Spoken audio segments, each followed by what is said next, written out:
on est artisan torréfacteur chocolatier. Alors sur une année, on va faire en moyenne à peu près 5 tonnes. Voilà.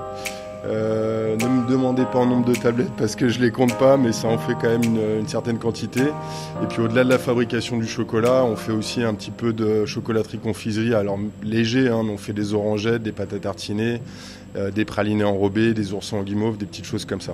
On l'a subi la hausse, hein, comme tous les fabricants de chocolat. Nous, en tant que fabricants, on subit le coût des matières premières, tant sur la fève de cacao, sur le prix de la fève de cacao.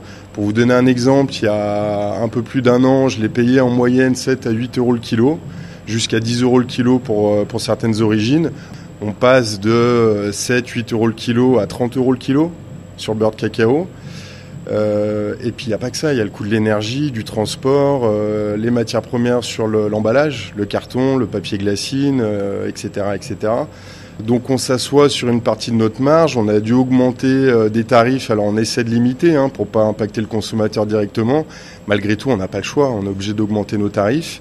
Et finalement, on a adapté nos recettes aussi. Ça peut pas tenir éternellement. Donc, il y a des solutions alternatives pour les gens comme moi, c'est de faire peut-être un peu plus de services. Moi, je fais des ateliers ici. Donc, je fais des ateliers de fabrication, des ateliers de dégustation. J'interviens aussi en entreprise pour faire des petits déjeuners, pour faire des animations, des choses comme ça. Donc, je gravite toujours dans la sphère chocolat, mais moins avec la matière première et moins avec le produit, plus avec une partie, on va dire, service, pédagogie, initiation, visite de la chocolaterie, etc., etc.